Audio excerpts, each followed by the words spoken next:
Boa tarde de novo a todo mundo. Vamos Boa lá tarde. iniciar nossa aula hoje. Hoje a gente vai falar um pouco sobre os biomas brasileiros e o clima. Como que o clima ele vai influenciar a como são esses biomas. Vocês já estão vendo em geografia, com a professora Beth, um pouco sobre os biomas, né? Estão estudando mais especificamente cada um dos biomas em geografia. Aqui em ciências, a gente vai estudar de forma bem geral todos os 6 biomas e a gente vai estudar buscando falar mais sobre os seres vivos que existem nesses biomas, que seriam as Qual plantas página? e mais. Aí, a atividade que a gente vai fazer a correção é a atividade que eu mandei ontem, que é a da página 90 e 91. Eu vou fazer uma breve explicação sobre o conteúdo que a gente está vendo nessa atividade, e aí depois a gente vai passar para ele.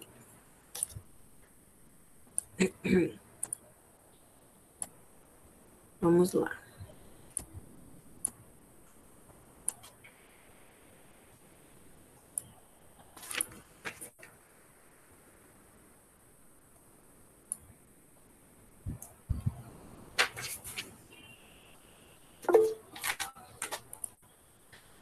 Pronto.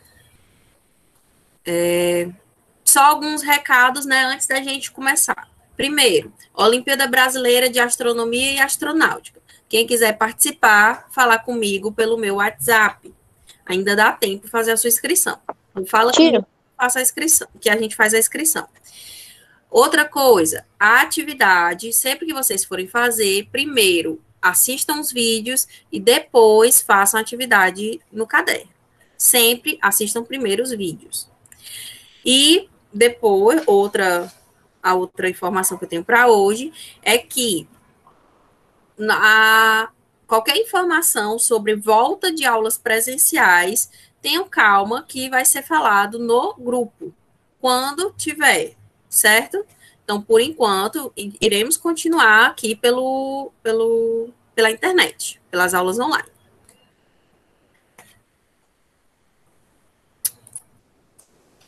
Vamos lá. Os biomas brasileiros. Quais são os biomas brasileiros? Ao todo, a gente vai ter aqui no Brasil 6 biomas. Esses biomas eles estão espalhados por todo o território nacional.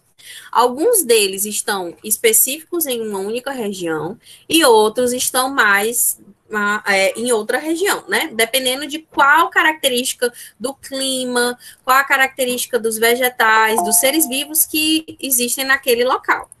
Então, os biomas, eles vão estar divididos aqui de acordo com o território. Por exemplo, aqui na região norte do país, a gente vai ter a floresta amazônica, aqui na região norte. No nordeste, o principal bioma que a gente vai ter é a caatinga, que é aqui esse amarelo, esse bioma amarelo.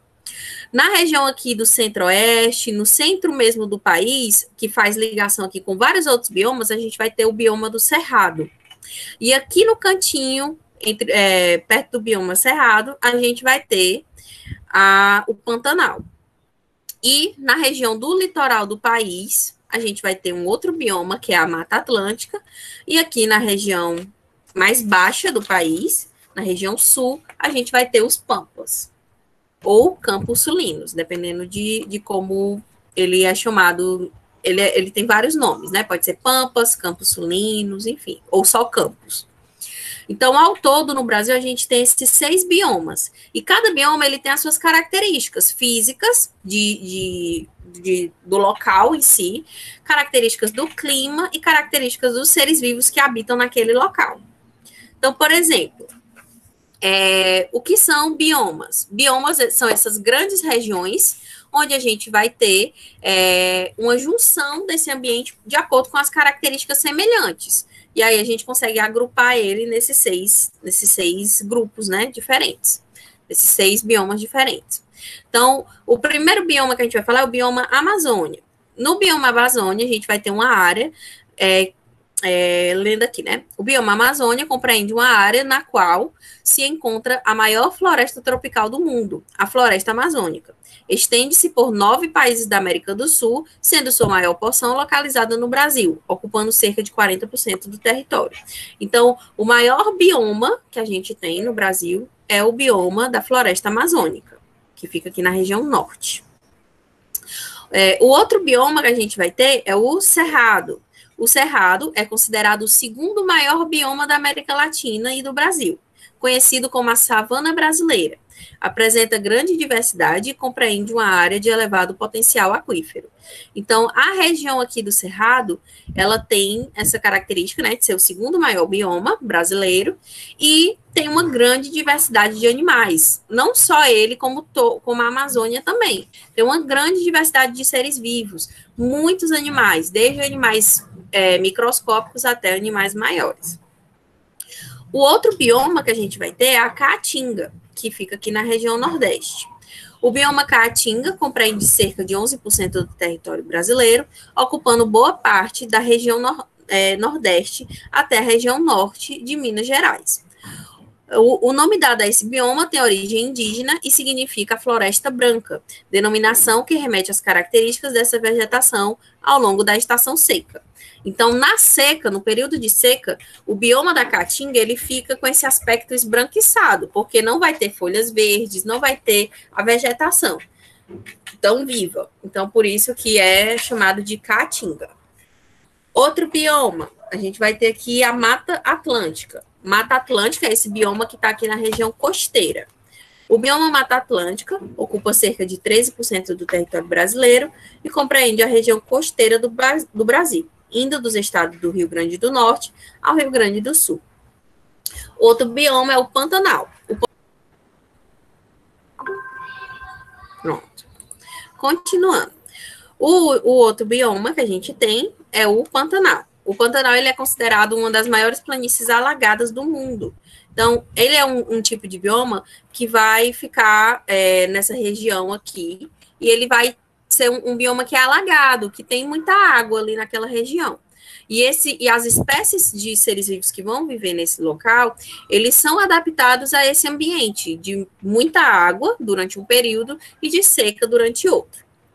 Outro bioma que a gente tem são os pampas. O pampa, ele é conhecido como Campos Sulinos, e ele é um dos menores biomas, ele fica só aqui na região sul. Ele tem ocupa cerca de 2% do território brasileiro, abrangendo o território do estado do Rio Grande do Sul. Então, esses são os 6 biomas que a gente vai ter. Vamos lá ver cada um rapidamente, tá? Vamos ler aqui somente algumas características mais gerais desse bioma. O bioma Amazônia. A Amazônia ela é considerada uma região de grande biodiversidade. Isso por quê? Porque na Amazônia a gente vai ter animal de tudo quanto é jeito e planta de tudo quanto é jeito. Tem muita variedade de animais. E isso tudo acontece porque a Amazônia, a floresta amazônica, ela é um ambiente quente e úmido. E por ser quente e por ter bastante umidade, isso permite com que vários seres vivos consigam sobreviver nesse ambiente e que tem uma grande diversidade deles. Então, a gente vai ter uma fauna e uma flora muito rica. Lembrando que fauna são os animais e flora são os vegetais. A gente vai ter uma fauna e uma flora muito rica.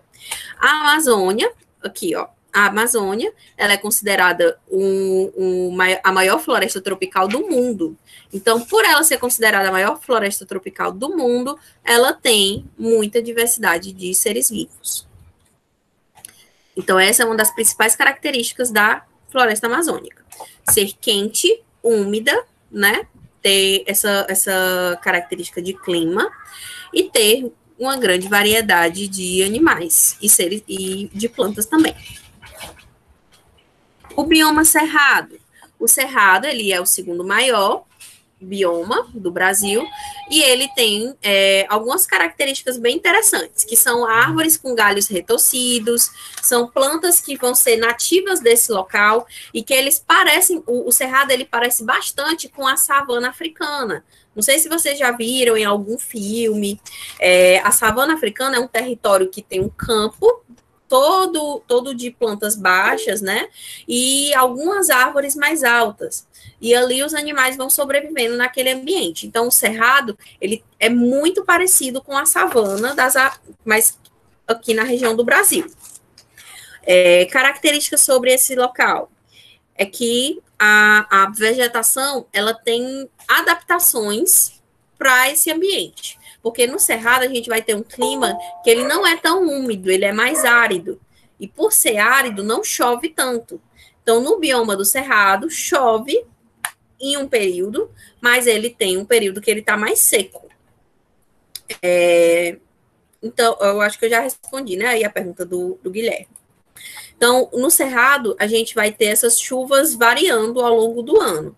Períodos em que ele vai ter uma maior quantidade de chuvas e períodos em que vão se ter menos chuvas. Elas vão ser menos intensas.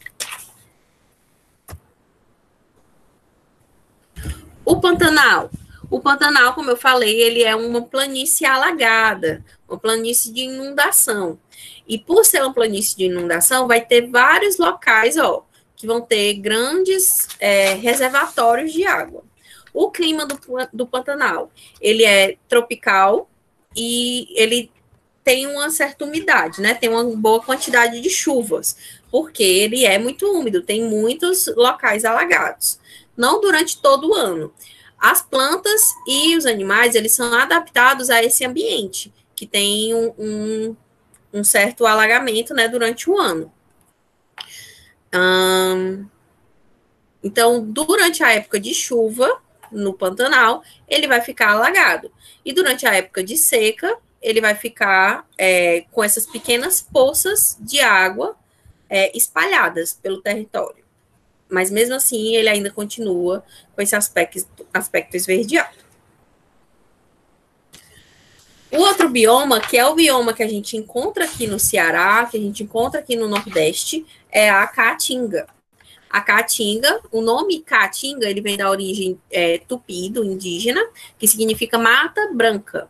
E por ser a mata branca, ele vai ter esse aspecto esbranquiçado, de solo muito rochoso, onde a gente não vê tantas plantas. As plantas, elas têm adaptações para esse ambiente seco. O nome dessas plantas é xerófitas, plantas xerófitas, que são plantas que vão ter adaptações para o ambiente seco. Que adaptações são essas, dessas plantas? Elas vão ter uma raiz mais profunda, elas vão ter as folhas modificadas em espinhos, elas vão ter o caule é quem vai fazer a fotossíntese, elas vão ser mais rígidas, né? Se tiver folhas, essas folhas vão ter uma cera que vai proteger ela de não perder água. Então, ela precisa dessas adaptações, porque na Caatinga, a maior parte do tempo, o ambiente é seco e a quantidade de água é pouca. Então, eles precisam viver com essas baixas quantidades de água. E aí, a gente vai ter muitos cactos e plantas que têm essa característica de terem espinhos, né, e não possuírem folhas. A Mata Atlântica, ele é o bioma que está na região litoral do país. Ele é um dos biomas mais degradados do Brasil, porque como ele está na região costeira, as pessoas, elas gostam de morar próximo à praia. Então, elas acabam desmatando para morarem naquele lugar e para construírem fábricas, enfim. E aí, ele acabou sendo muito desmatado. E ele é um bioma que ele é formado por vários tipos de vegetais diferentes. E ele é um bioma bem rico de diversidade de animais e de seres vivos, né, de plantas. E só tem esse problema, né, que ele acaba sendo muito degradado porque ele está na região costeira do país. E ele é um bioma que sofre o problema com a exploração da madeira. Que até na história do Brasil, a gente teve a exploração do pau-brasil. O pau-brasil era uma planta que era típica desse bioma, que era a Mata Atlântica. Então, aí, desde esse período da colonização do Brasil, que a gente vem desmatando essas plantas, e aí acaba que esse bioma só tem, se eu não me engano, é 8% dele ainda restando no território brasileiro. E o último bioma é o Pampas. Os Pampas, eles são campos. É como se fosse, a gente não vê um campo de futebol, só não tem grama. Nos Pampas, a gente também vai ter campos que são compostos só por vegetação de gramíneas. Só tem pequenas plantas, pequenos arbustos. E aí a vegetação, ela vai ser basicamente herbácea, que significa essa vegetação baixa, de arbustos e plantas pequenas. Então, vão ser grandes campos abertos com essa vegetação de pequeno porte. E assim, a gente finaliza essa parte sobre os biomas. Se quiserem tirar o print aqui desse resumão sobre todos os 6 biomas, podem tirar. E vamos iniciar agora a correção da atividade de casa, que foi página 90 e 91. Professora, Oi.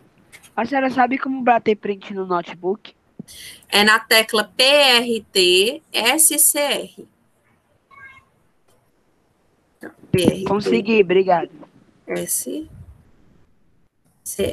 Essa tecla aí é a que tira print no notebook.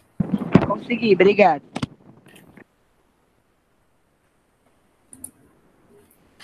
Então, vamos lá. Para correção da atividade.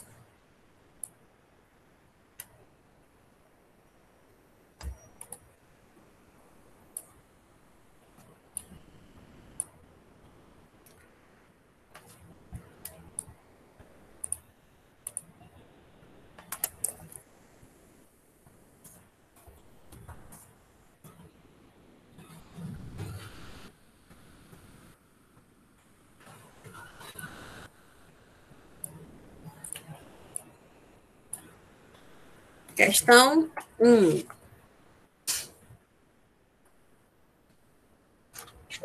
Tia, Oi. pode fazer isso aqui em PDF?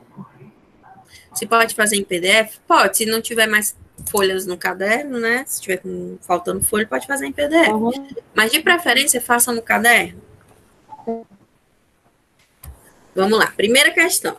Veja a seguir uma lista de anfíbios, sapos, rãs e pererecas brasileiros ameaçados de extinção e seus nomes científicos. Então, aí a gente tem o nome dos sapos, né? E os nomes científicos deles. Agora, responda. Quantos gêneros e quantas espécies diferentes aparecem nessa lista?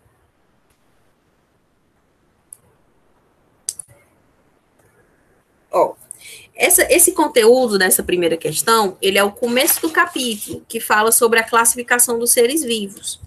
Aí a gente falou sobre reino, filo, classe, ordem, família, gênero e espécie. Aí ele pede para a gente olhar quantos gêneros e quantas espécies tem. Aí o que é que a gente vai olhar? Quantos nomes iguais tem, quantos nomes diferentes tem, nesses nomes científicos. O primeiro nome, ele é referente a gênero. E o segundo nome, ele é referente à espécie. Então, vamos lá. Ó, o melanofiniscus é um tipo de gênero, certo? Melanofiniscus é um tipo de gênero. O Ila é um outro tipo de gênero. O Ilomastus é outro tipo de gênero. Então, todos os primeiros nomes aí, a gente tem um gênero. Agora, contem aí para mim quantos tem. Vamos lá. 1, 2, 3, 4, 5. Então, ao todo, a gente vai ter 5 gêneros. Ui.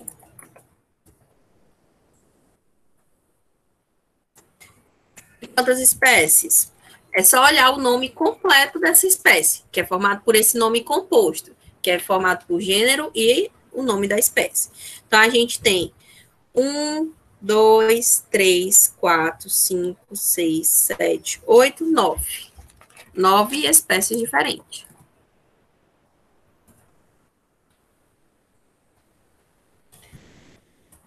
Então, ao todo, 5 gêneros e 9 espécies.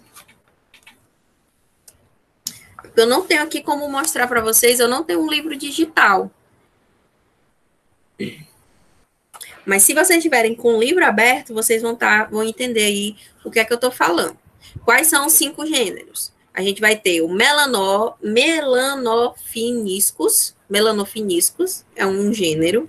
O Ila é um outro gênero. O Willomastis, outro gênero. O Adelofine, outro gênero. E o Toropa é o outro gênero. Então, aí a gente tem 5 gêneros. Aí, as espécies é o nome completo dele. Melanonichus dulcis é um. Melanonichus macrogranulonus é outro. E assim por diante. Aí é só contar esses nomes. Precisa fazer cabeçalho? Sim, precisa. Então, fazendo essa continha, contando quantos tem, a gente vê que tem 5 gêneros e 9 espécies diferentes. Vamos para a questão 2. Aí, na questão 2, a gente vai para esse conteúdo sobre os biomas, né, que a gente está conversando. Se o solo da floresta amazônica é pobre em sais minerais, como ele pode sustentar tanta riqueza em termos de fauna e de flora? O que foi que vocês colocaram aí? Alguém respondeu essa atividade? Tia, eu respondi a segunda. Pode falar. No solo quente e úmido, os seres decompositores protegidos da luz solar direta reproduzem-se rapidamente o ano todo. Nessas condições, a decomposição da matéria orgânica é muito rápida e os sais minerais absorvidos pelas plantas são rapidamente repostos no solo. Muito bem, é isso mesmo. Então, graças aos micro-organismos do solo, que são a quantidade é muito grande, eles conseguem, mesmo que o solo seja pobre em sais minerais, ele consegue produzir na medida certa, para que sempre tenha disponível para as plantas conseguirem sobreviver. Então, vamos lá. Tia, só a resposta, né? Oi? Só a resposta, né? No solo quente e úmido, os seres. Vou botar o livro aqui, porque tá atrapalhando. Decompositores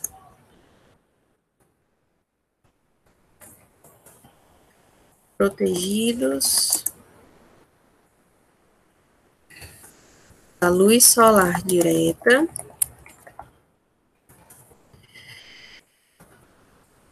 reproduzem-se rapidamente o ano todo.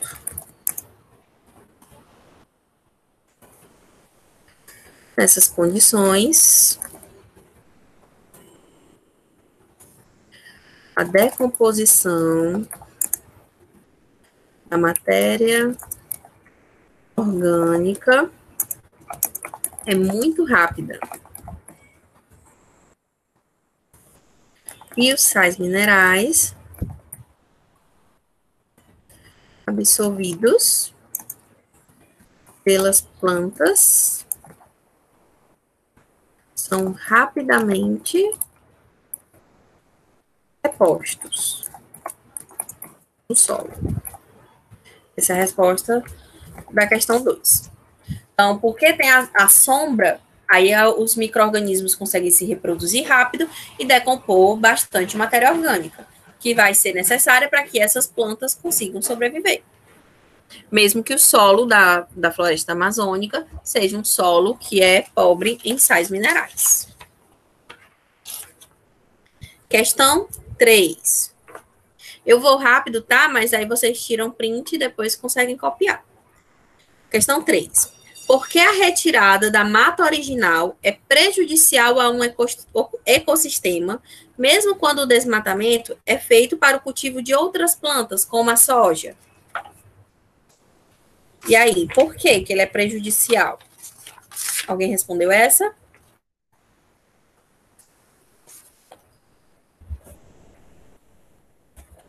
É simples. Tia, por que se eu tiro... Tia, tem que copiar a pergunta? Não, é só a resposta. Por que eu tirando uma planta e plantando outra não é bom? Mesmo sendo que um outro vegetal colocado ali naquele lugar. É simples, porque ali naquele ambiente viviam vários animais, tinham o alimento específico que eles comiam, tinham o tipo de ambiente específico que eles viviam, e quando você tira aquela vegetação, você tira todo aquele ecossistema, você mata todos aqueles animais, você mata todas aquelas plantas, e isso gera um desequilíbrio ambiental e pode fazer com que o solo, onde tinha aquela vegetação, ele entre em erosão, que é uma degradação desse ambiente, né? Graças à exposição desse solo de forma tão rápida. E aí aquele ambiente vai ficar impróprio para a existência de vida de outros organismos. E isso vai causar a extinção de várias espécies de animais e de plantas. Então, vamos lá. Ao retirar a vegetação original, vários seres vivos serão mortos e poderão ser extintos. Já o seu habitat foi destruído. Tudo bem? Então, vocês estão entendendo tudo direitinho? Se tiver alguma dúvida, pode perguntar, tá? Vamos à próxima questão. Questão 4.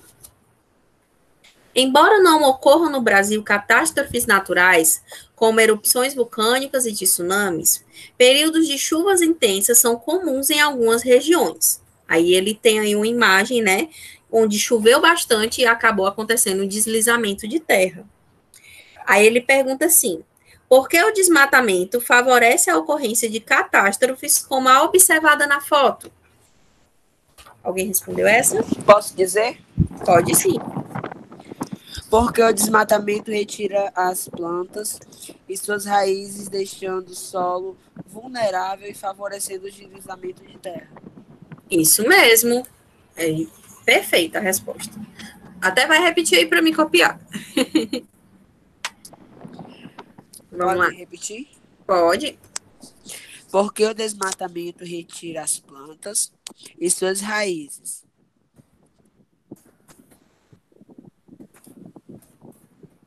Suas raízes. E assim deixando o solo vulnerável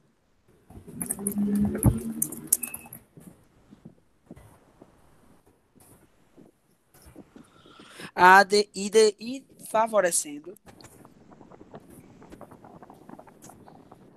o deslizamento de terra.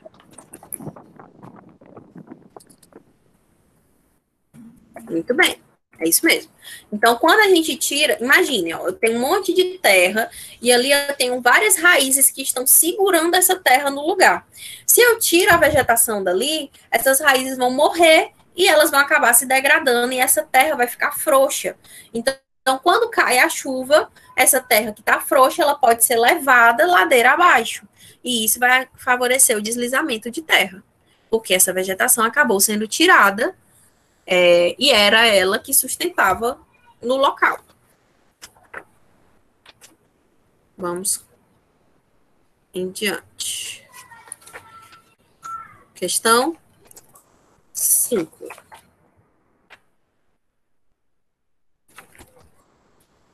Algumas plantas das florestas tropicais não são muito altas, mas têm folhas grandes e largas. Item A. Que vantagem esse tipo de folha pode trazer às plantas que vivem nesse ambiente? Folhas com essas características têm grande superfície de exposição à luz, o que favorece a realização da fotossíntese e pode compensar a menor exposição ao sol em função da baixa estrutura. Perfeito. É isso mesmo. Então, as folhas que são maiores, elas têm maior superfície para realizar fotossíntese. Uma folha pequena tem menos superfície para realizar fotossíntese. Uma folha maior, ela vai ter maior superfície ali, em contato direto com a luz. Então, ela vai acabar produzindo mais nutrientes para a planta. Então, vamos lá. Pode repetir? Para me copiar? Tá. Folhas com essas características têm grande superfície de exposição.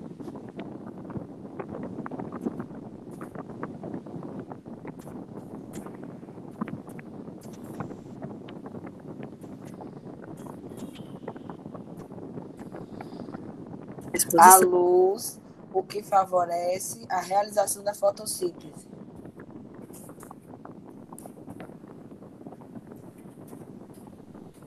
Isso mesmo. E pode compensar a menor exposição. Acho que só até aqui já respondeu. E o item B. Porque as plantas com essas características não são comuns em ecossistemas muito secos.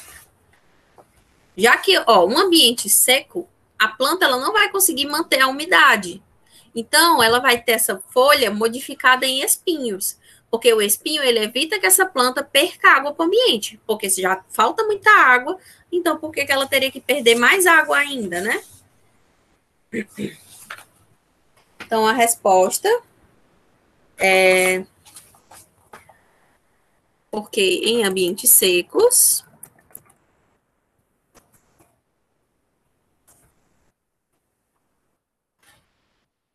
a disponibilidade de água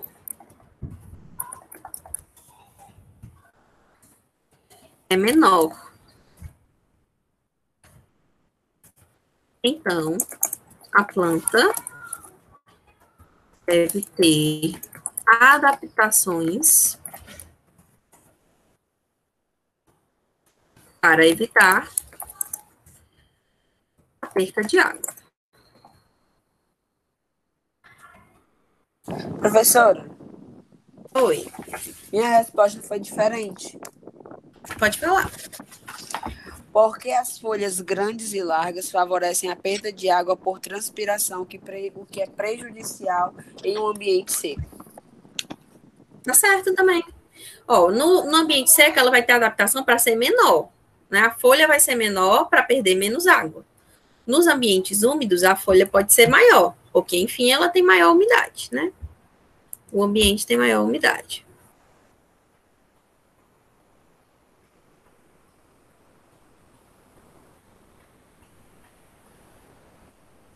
Questão 6.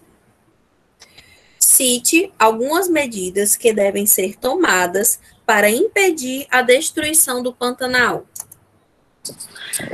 A proibição da pesca em época de reprodução dos peixes e do uso de redes em malha fina que capturam os filhotes e aumento de fiscalização e repressão à caça clandestina. Criação de programas de estudo sobre a ecologia do Pantanal. Perfeito. Então, vamos lá. Fiscalização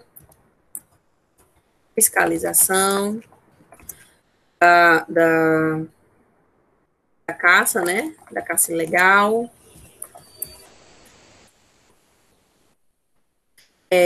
Proibição da pesca no período de reprodução.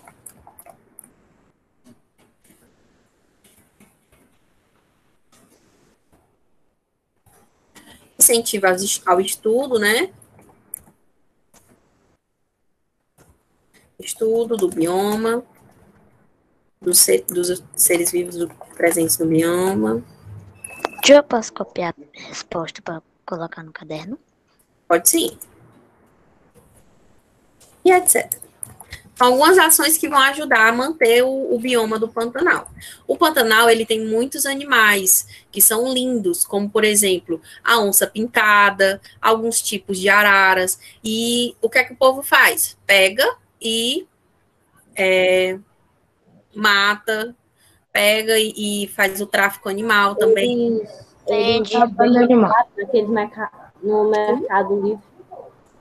Vende no mercado ilegal de animais. Então, aí, esses indivíduos acabam sendo levados à extinção.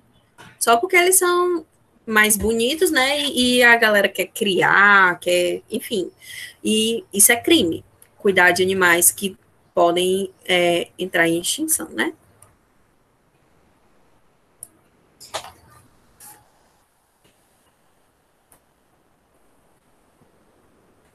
Vamos lá. Tia, deixa eu só bater o print daqui.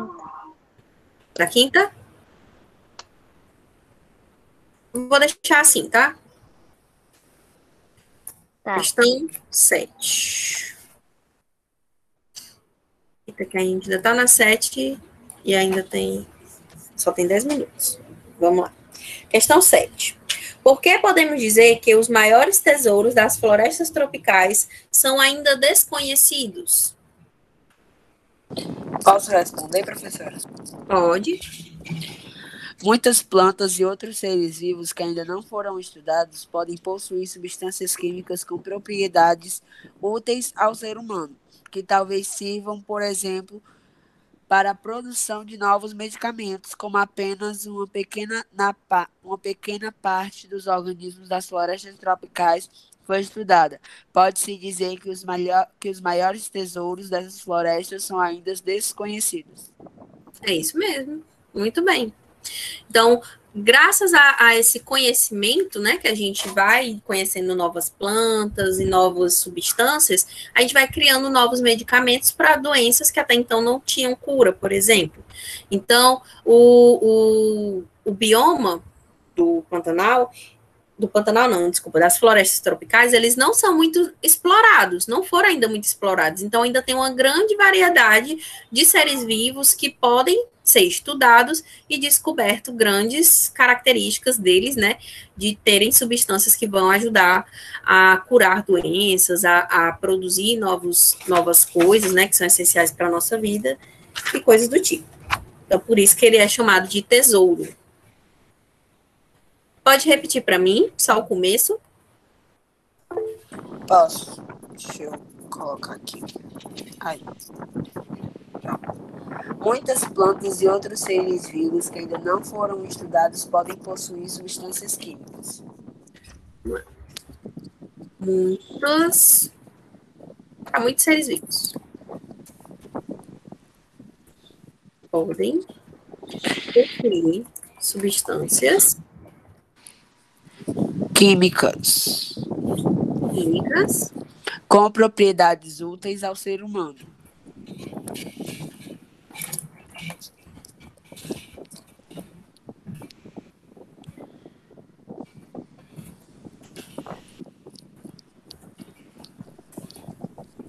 aos seres humanos Que talvez sirvam para a produção de novos medicamentos. vão para produção de novos medicamentos, Como apenas na pequena parte dos organismos das florestas tropicais. vou botar aqui, já que uma pequena parte desses organismos Das florestas tropicais foi estudada. Tá bom, aqui já veio. Tá ótimo. Então, se pouco foi estudado, pouco se conhece sobre aqueles organismos. Então, o que é que tem que ser feito? Mais estudos para descobrir essas novas propriedades que podem ser muito vantajosas para a gente também. Questão 8. As raízes das árvores das florestas tropicais costumam ser superficiais ou profundas? Justifique sua resposta. E aí? As raízes, elas são superficiais. Por quê? Porque os solos, eles são pobres em sais minerais.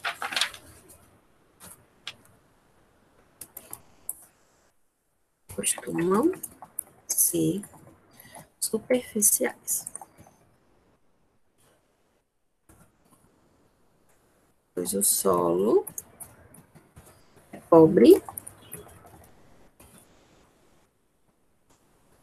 em sais minerais.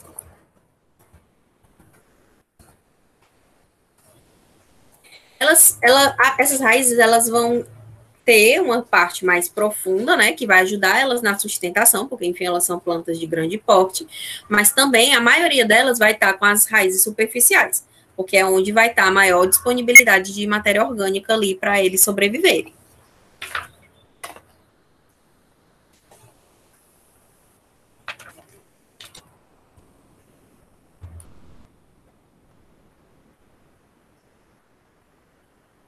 Vamos seguindo. Professora, pera, deixa eu tirar o print da oitava. Vou tirar o print da sexta, tio. Sexta? Professora, peraí, deixa eu salvar aqui o arquivo. Vou deixar aqui da quinta até a oitava. Tirei o print. Já foi da primeira à quarta, aí da quinta à oitava. Deu?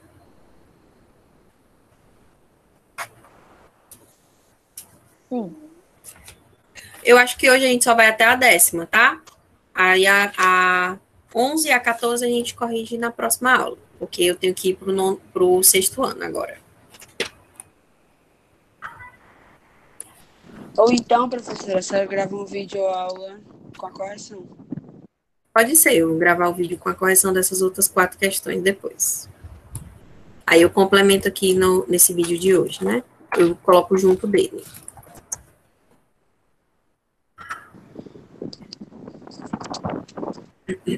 Questão 9.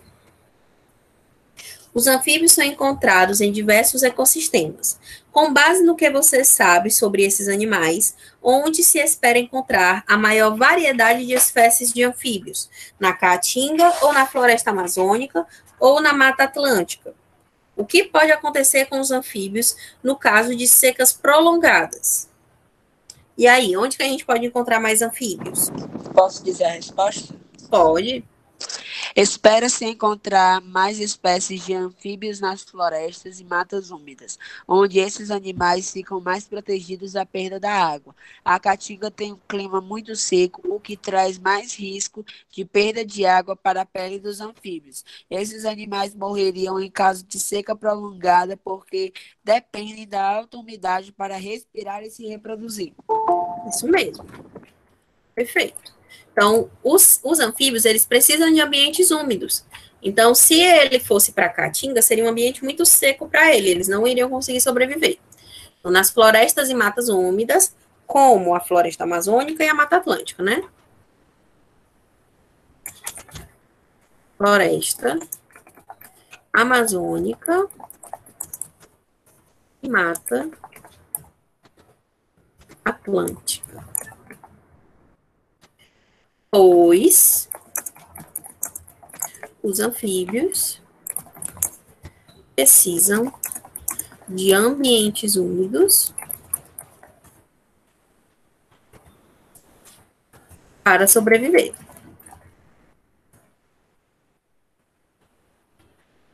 E a última questão, agora, dessa parte, é a questão 10.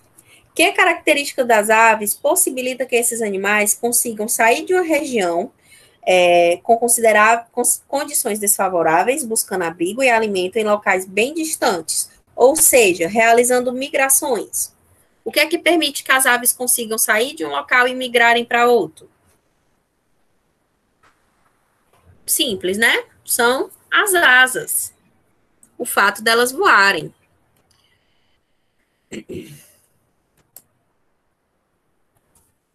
O voo das aves facilita o seu deslocamento pelos mais diversos biomas, diversos ambientes.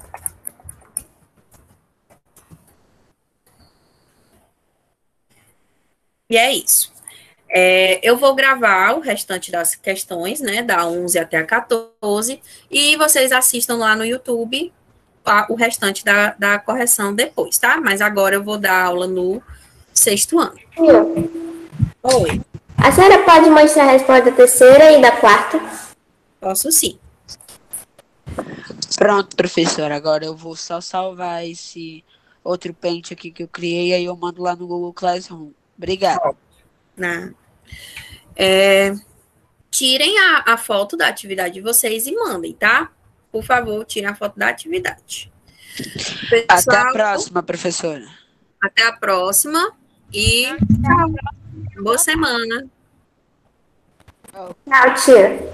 Tchau, tia.